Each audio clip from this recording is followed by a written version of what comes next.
dhalinyarada isxaqaamiyaasha dhaxal-reeb ee degmada Xarfo ee gobolka Mudug ayaa maanta waxay ka bilaabeen horumarin iskugu jirta buuxinta wadada laamiga ah ee isku xidha magaalada Gaalkacyo iyo degmada Xarfo iyo olole nadaafadeed waxaana kala soo qayb galay maamulka degmada dhalinyaro iyo qurbo-joog u dhalatay degmada Xarfo ugu horreyn waxaa warbaahinta la hadlay gudoomiyaha dhalinyarada dhaxal-reeb ee degmada Xarfo Cabdi Xaanti iyo Faarax ayaa ku booriyay dhalinyaradu inay si wadaniyad leh ugu shaqeeyaan deegaankooda kana warbixiyay waxyaabihii u qabsoomay الرحمن الرحيم dhammaan waa salaamayaa walaalaha halkan isugu yimid oo ka qayb qaadanaya ololaha wadaniyada ah ee aanu kaga shaqeynayno nadaafadda deegaanka iyo sidoo kale dhisidda wadadeena burbudhay ee halbowlaha inoo ah dhalinyaradan la magac baxday dhaxal-reeb ee degmada Xarfo runtii waa dhalinyaro aad u daayar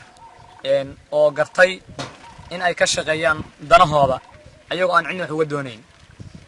khayr Allah siiyo wax badan bay qabteen olole nadaafadeed ayaan maalmahan soo wadnay waxaanu ka arorinaynay bacaha geedaha ku dhagan sidoo kale waxaan gubaynay qashinka meelaha lagu daadiyay ee barkadaheena galaya dhanka kale gudoomiye ku-xigeenka dhalinyarada degmada Xarfo Hibaaq Muuse Qorsheel ayaa dhankeeda waxay u mahadcelisay dhalinyarada isxaqaamiyaasha dhaxal-reeb ee degmada Xarfo waxaan runtii aad ugu faraxsanahay inaan helnay dhalinyaro la shaqeyno oo firfircoon oo wax qabsanaysa oo isku tashatay oo ka shaqeynaysa danaheeda iyo danaha dadka iyo degmadaba runtii maalmahan waa soo wadno ololayaal badan anagoo qayb ka ah maamulka degmadu nugula jiro dad jaaliyad oo dibadda nooga yimid oo jaaliyad u dhashay reer Xarfa ay ku jiraan dhamaantii oo isku duuban waxaan inaan horumarinta degmada ka shaqeyno anagoo ka shaqeynayna waxyaalaha xoolaheena lidka ku ah sida bacaha kale qashinka magaalada naafeeyo wax u dhimaya bilicda magaalada anagoo abuureynay dhir magaaladana ku abuureynay oo bilicda magaalada ugu dambeynna hadda wadna oo ku guda jirna dhisidda laamiga iyo meeluhu ka jajabnaa sidoo kale Mahdi Maxamuud Samatar oo ka mid ah qurbo-joogta u dhalatay degmada Xarfo ayaa dhankiisa sheegay inay maanta dhalinyaradu aragtay awoodooda sidoo kalena u mahadceliyay TV-ga caalamiga ee SBC Areys Ciise Kaarshe Allah u naxariistay waxa laga hayaa nafta orod aamintay iskiina wax u qabsada marka waxa leeyahay dhalinyarada waxa la maqli jiray faaha maroodiga miya amsageela aakhira awood silatsa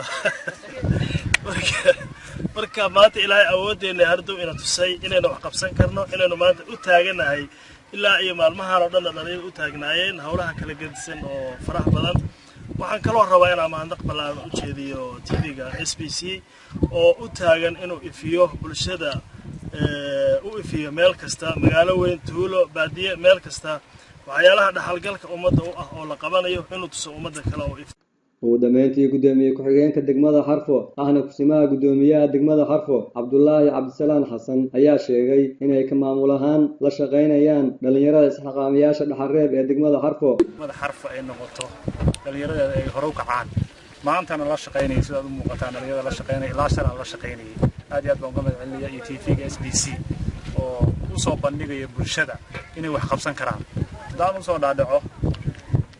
shaqada ay dhalinyarada ururka isxaqaamiyaasha ee dhaxal-reeb ee degmada Xarfo ka bilaabeen iyo tiimamka dhan oo la shaqeynaya waxay magac u sidaan bulshada Xarfo oo dhan dal iyo dibadba